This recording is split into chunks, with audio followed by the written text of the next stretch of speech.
First time అయితే మన Indian railways సక్సెస్ఫుల్గా అయితే ఒక హైడ్రోజన్ ట్రైన్ అయితే స్టార్ట్ చేశారండి. అది కాకుండా ఒక 2600 పీపుల్స్తో సక్సెస్ఫుల్గా హర్యానాలో అయితే ఒక స్టేషన్ నుంచి ఇంకో స్టేషన్కి అయితే నడిపేశారు. ఈ ట్రైన్కి అయితే అసలు డీజిల్ అయితే అవసరం ఉండదండి. అట్లే ఎలక్ట్రికల్ కరెంట్ వైస్ అయితే అవసరం ఉండదు. ప్రాపర్ స్టేషన్స్ లేకపోతే ఛార్జింగ్ పాయింట్స్ అయితే అవసరం ఉండదండి. ఏమంటే ఇది కంప్లీట్గా వచ్చి ఒక హైడ్రోజన్తో రన్ అయ్యే ట్రైన్ అండి. ఆల్రెడీ అయితే మీరు చూస్తారంటే ఒక 5 కంట్రీస్లో ఉన్నాయి. అసలు అయితే ఈ ఒక హైడ్రోజన్ ట్రైన్ అయితే ఎలా వర్క్ చేస్తుందో అయితే చెప్తాను చూడండి. ఒక హై ప్రెషర్ ట్యాంక్స్లో హైడ్రోజన్స్ అయితే ట్రైన్ పైన అయితే ఉంటుందండి.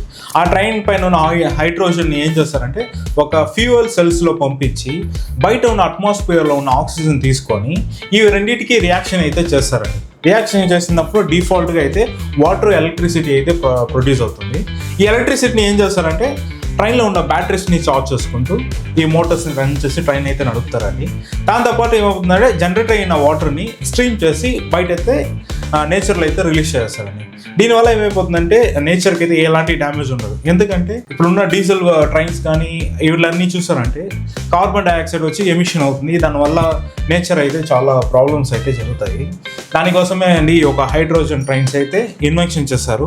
ఒక మంచి విషయం ఉన్నప్పుడు ఒక చెడ్డ విషయం కూడా ఉంటుందండి. ఈ ఒక హైడ్రోజన్ ట్రైన్స్ వల్ల ఏం ఎక్కువ ప్రాబ్లమ్స్ ఉంటుందంటే దీని ఒక ఇన్ఫ్రాస్ట్రక్చర్ని బిల్డ్ చేయాలంటే చాలా ఎక్స్పెన్సివ్ అండి. ఈ హైడ్రోజన్స్ హై ప్రెషర్లో ట్యాంక్లో పెట్టాలంటే దానికి చాలా ఖర్చు అవుతుంది.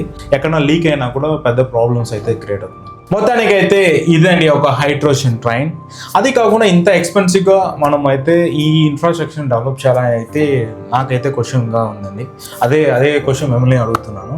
ఇంత ఎక్స్పెన్సివ్ ఇచ్చి మనం అయితే ఇలాంటి టెక్నాలజీ తీసుకొచ్చినా కూడా మనము బేసిక్ నీడ్స్ కూడా ఇంకా ఫుల్ఫిల్ చేయకుండా మన ఇండియాలో అయితే చాలా పీపుల్స్ అయితే ఉన్నారు. ఏమో ఈ గవర్నమెంట్ అయితే ఎలా ఆలోచిస్తున్నారో అయితే నాకైతే తెలియదు. మీకు ఒకవేళ ఈ యొక్క హైడ్రోజన్ ట్రైన్ గురించి డీటెయిల్గా తెలుసుకోవాలి, అది ఎలా ఫంక్షన్ ఎలా జరుగుతుంది, ఇది ఎలా ట్రైన్ నడుస్తుంది, దీని గురించి కంప్లీట్గా వీడియో కావాలంటే మన ఛానల్ని సబ్స్క్రైబ్ చేసి కమెంట్స్లో అయితే కమెంట్ చేసేయండి. మనం అయితే ఒక ఫుల్ వీడియో అయితే చేద్దాము దాని గురించి డీటెయిల్గా. అట్లే మన ఇన్స్టాగ్రామ్ పేజ్ని కూడా ఫాలో అయిపోండి. Thank you.